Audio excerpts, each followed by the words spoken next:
Salam Bapak Ibu dan saudara sekalian yang saya kasih dalam Tuhan.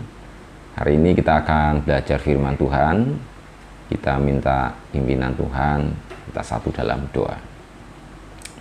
Bapa dalam surga, kami ingin mendengarkan firman-Mu, merenungkan firman-Mu.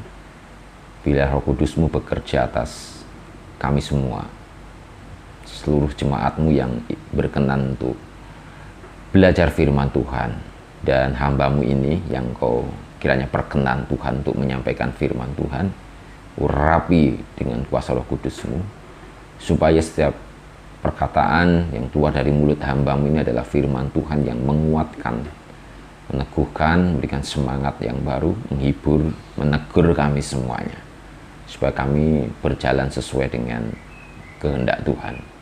Ampunilah kami Tuhan, di dalam nama Yesus. Amin. Saudara sekalian, kita akan belajar firman Tuhan bersama dalam Yeremia pasal 20 ayat yang ke-7 sampai dengan yang ke-9. Yeremia 20 ayat yang ke-7 sampai dengan yang ke-9, silahkan saudara buka di dalam Alkitab saudara masing-masing dari rumah. Nah, firman Tuhan ini berbicara tentang keluh kesah seorang Yeremia di tengah-tengah pelayanan yang ia alami karena sesuatu hal. Ya, ini mungkin juga sedikit menguatkan bagi kita yang ikut ambil bagian di dalam pelayanan, di dalam gereja kita atau pelayanan apapun. Nah, kemarin kan kita sudah membahas bersama nih dalam satu bulan, yaitu tentang memang kita semua dipanggil untuk melayani. Karena salah satu tujuan Allah yang Tuhan tentukan bagi kita adalah supaya kita melayani satu dengan yang lain, melayani Tuhan, melayani sesama. Nah, ketika Tuhan menaruh tujuan itu di dalam umat manusia, tentu Dia adalah Tuhan yang bertanggung jawab. Kalau kita review sebentar, sebenarnya Tuhan memberikan karunia rohani di dalam orang percaya untuk melayani. Tuhan memberikan bakat dan kemampuan, Tuhan memberikan kepribadian, Tuhan memberikan hati, hasrat, Tuhan memberikan pengalaman-pengalaman yang baik, pengalaman-pengalaman yang pahit. Memang itu bukan satu hal yang kebetulan, tetapi memang sebenarnya Tuhan ingin mempersiapkan kita, supaya kita memaksimalkan apa yang Tuhan sudah berikan itu untuk melayani Tuhan. Kita bisa pakai itu untuk pelayanan. Dan di dalam gereja kita percaya bahwa di dalam pelayanan itu ada 5 hal kan. Di dalam ADRT kita ada implementasi tentang hal itu, yaitu di dalam ibadah. Kita bisa ambil bagian di dalam peribadatan. Kita bisa mengambil bagian pelayanan di dalam diakonia atau pelayanan kasih kepada sesama. Karena memang ada orang-orang yang mempunyai sensitivitas yang tinggi terhadap kasih terhadap sesama. Ada orang yang mempunyai sensitivitas tinggi terhadap ibadah. Ada orang yang mempunyai sensitivitas tinggi terhadap persekutuan. Dia mempunyai talenta, bahkan karunia rohani untuk menghubungkan, membangun sebuah persekutuan. Ya, di dalam BPI, PBI, PKMB, itu semua dari Tuhan. Lalu juga ada orang-orang yang memang terpanggil, yang mempunyai sensitivitas tinggi terhadap evangelical atau pekabaran Injil. Ya, dia terbeban sekali dalam hal penuaian jiwa-jiwa. Ada orang yang terbeban sekali dan mempunyai sensitivitas tinggi terhadap pengajaran, suka sekali kalau membedah Alkitab, membaca Alkitab, merenungkan, belajar Alkitab, itu suka sekali, lalu mengajarkan kepada orang, itu suka sekali. Saudara, gereja kita tentunya mengakomodir itu semua. Di dalam ADRT ada implementasi semacam itu. Nah, kalau saudara mau lihat, silahkan baca ADRT kita, ada ya. Nah, saudara, konsep-konsep yang baik di dalam pelayanan sebenarnya sudah Tuhan berikan di dalam kehidupan kita. Konsep-konsep yang luar biasa. Namun saudara, konsep-konsep yang bagus di dalam pelayanan yang sistematis tertata sedemikian rupa, itu tidak ada artinya kalau tidak ada yang terbeban ambil bagian untuk melakukan. Nggak ada artinya. Nggak ada artinya kalau tidak ada eksekutor, action. Nah, ibu bapak dan saudara sekalian yang dikasihi Tuhan, justru disitulah persoalannya. Karena apa? Karena natur manusia atau alamiah manusia secara alami itu sebenarnya tidak suka dengan melayani. Apalagi manusia berdosa. Kita semua yang berdosa lebih menyukai melakukan apa yang menurut kita sukai.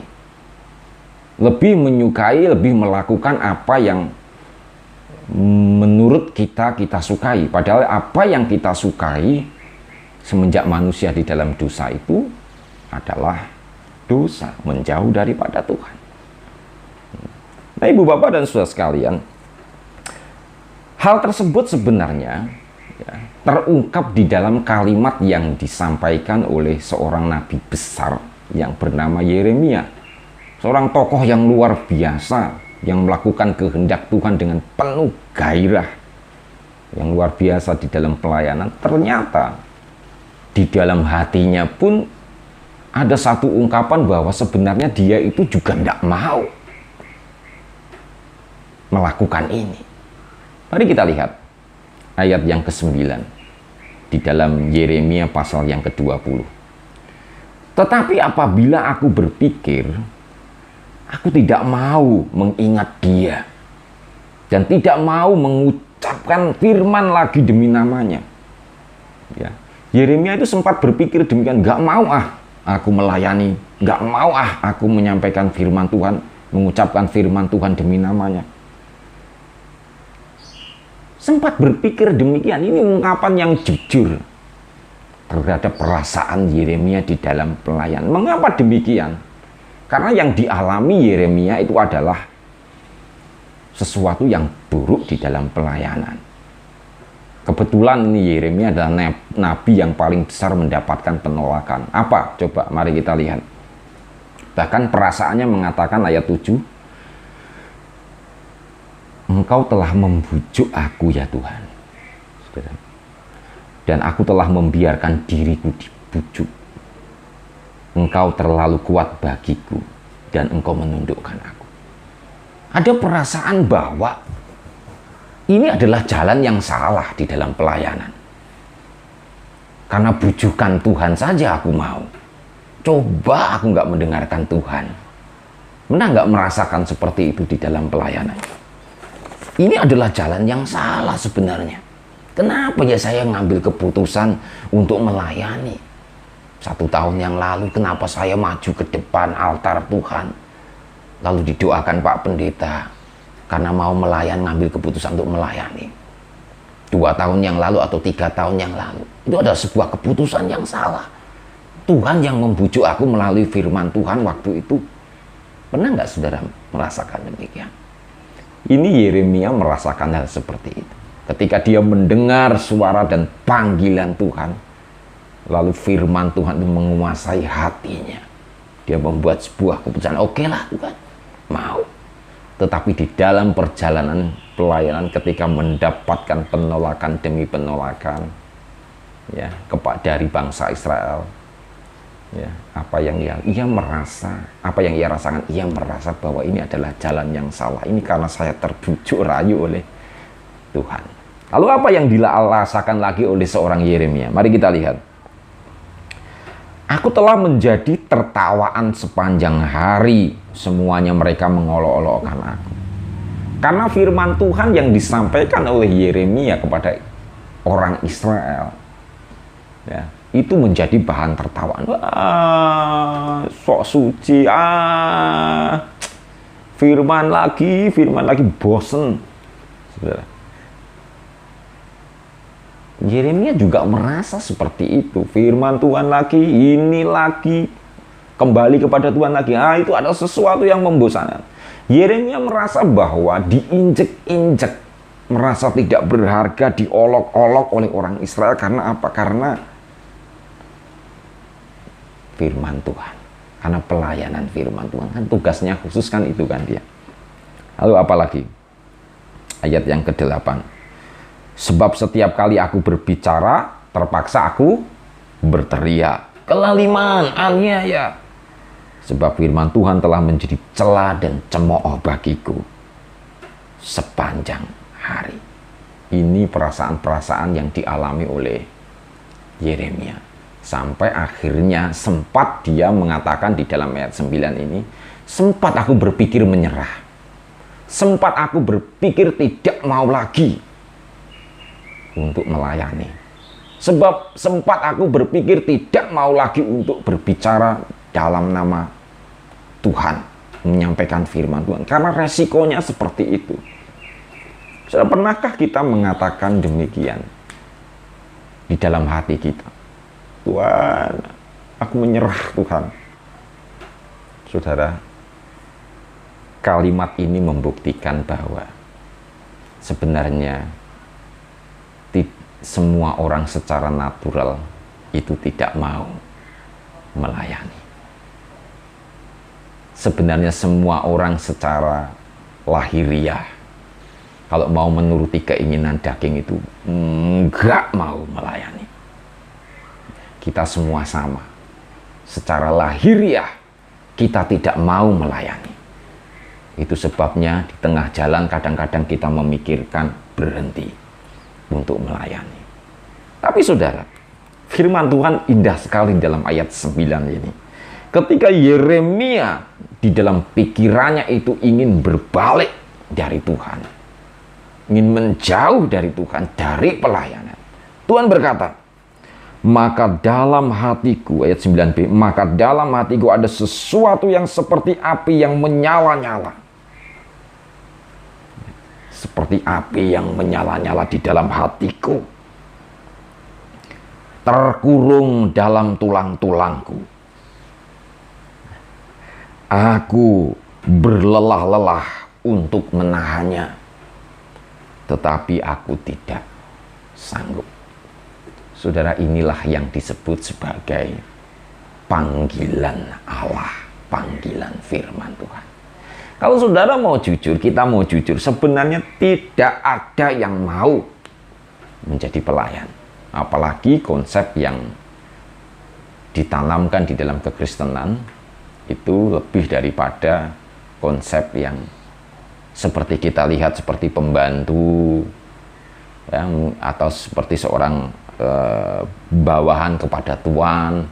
Itu sangat konsep-konsep yang kita lihat sehari-hari. Tapi yang di dalam Alkitab ini dulos, saudara. Budak belian.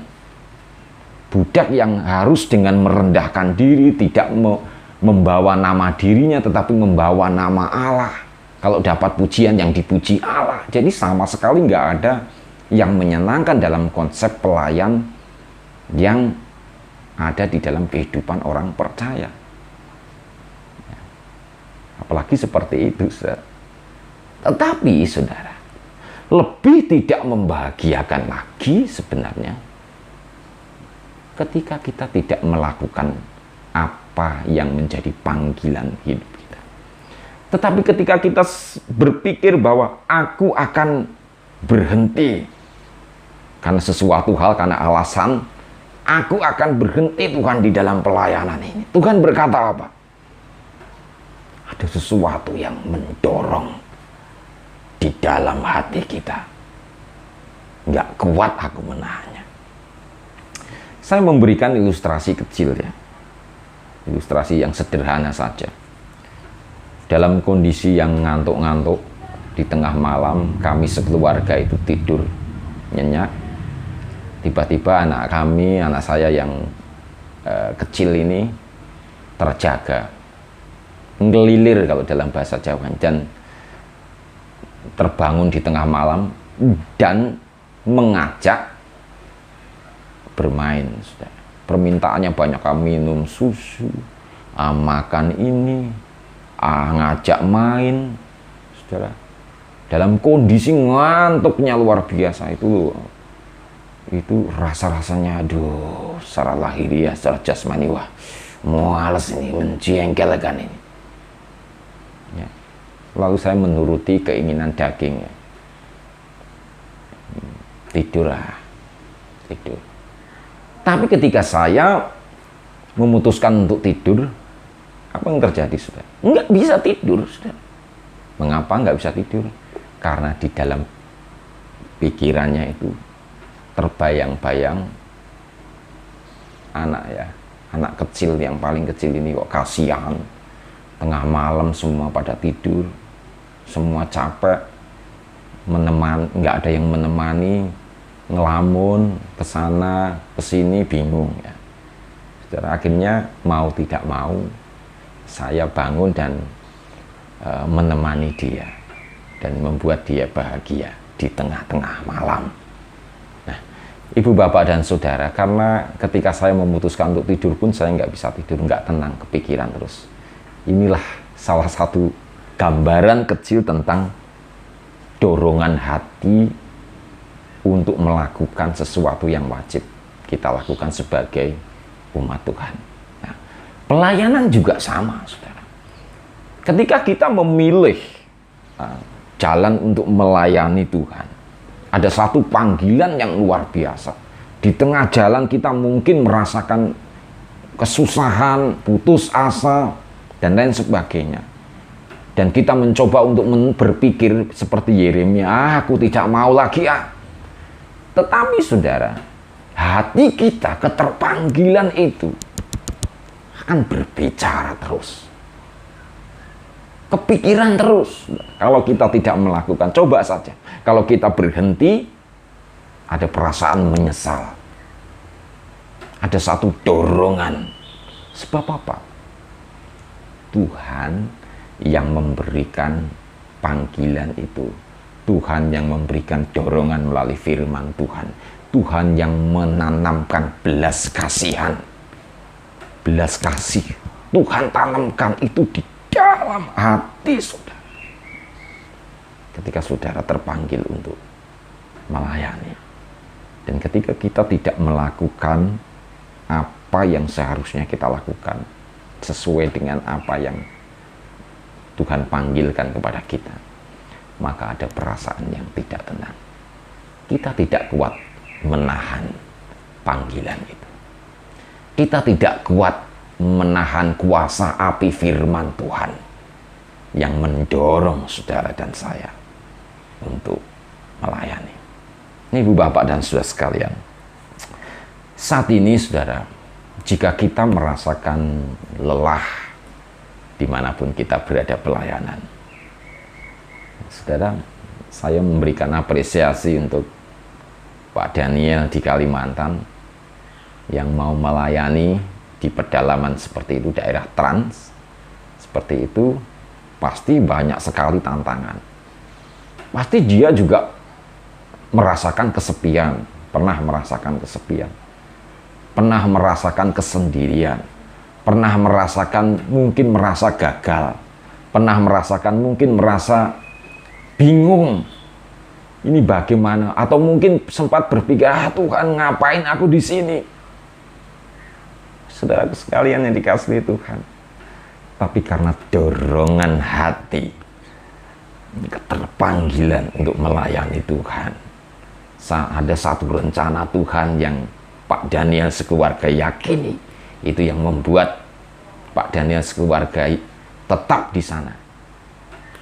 Itulah yang terus-menerus ia melakukan pelayanan-pelayanan. Demikian juga dengan Pak Randy yang ada di Tegal Sari. Mungkin juga akan merasakan hal-hal seperti itu di dalam pelayanan. Sebagai hamba Tuhan yang menggembalakan di Tegal Sari. Demikian juga mungkin juga pelayan-pelayan Tuhan yang ada di gereja kita, di internal gereja kita. Mungkin juga pernah merasakan perasaan-perasaan seperti itu. Tapi saudara, saya ingin memberikan firman Tuhan ini, menyampaikan firman Tuhan ini kepada saudara semua yang mau melayani. kita semua secara natural tidak mau. Tetapi panggilan Allah, firman Tuhan, itu akan memberikan semangat yang baru di dalam hidup saudara dan saya untuk melayani Tuhan. Ingat lagi, mari kita lihat kembali panggilan Tuhan itu. Panggilan Tuhan, aku terpanggil untuk apa? Lakukan saja dan lihatlah hasil dan buahnya pada waktunya. Firman Tuhan katakan, ia seperti pohon yang ditanam di tepi aliran air, yang menghasilkan buahnya pada musimnya. Jadi saudara, ada musimnya. Nggak sembarangan. Nggak harus langsung tanam, langsung tumbuh, berbuah. Ada musim. Ada waktu panen, ada waktu menabur, ada waktu menuai. Kalau kita berhenti menabur, berarti suatu saat kita akan berhenti menuai. Itu Bapak dan Saudara sekalian, demikian juga di dalam pelayanan kita semuanya. Panggilan yang Tuhan sudah tanamkan dalam hati kita, belas kasih, hati, keinginan, kerinduan untuk kemuliaan Allah sudah Tuhan tanamkan di dalam hidup saudara sebagai seorang pelayan Tuhan. Mari kita pelihara dengan berhubungan secara pribadi dengan Tuhan, dengan membaca firman-firman-Nya, mempunyai waktu yang spesial di dalam pelayanan, di dalam hubungan pribadi dengan Tuhan. Saya percaya bahwa Tuhan akan memberikan kekuatan, kuasa, power yang baru di dalam hidup saudara. Amin. Bapa dalam surga, firman Tuhan hari ini menguatkan kami sebagai pelayan-pelayan Tuhan, dimanapun kami berada, apapun yang Tuhan percayakan, kami akan tetap berdoa jika kami terpanggil berdoa. Kami akan tetap melayani Tuhan jika kami terpanggil melayani Tuhan. Kami akan tetap melakukan kehendak Tuhan jika Tuhan memanggil kami untuk itu. Kami percaya kuasa Tuhan Yesus Kristus memberikan kekuatan yang baru bagi kami. Dalam nama Yesus, sungguh kami berdoa. Amin.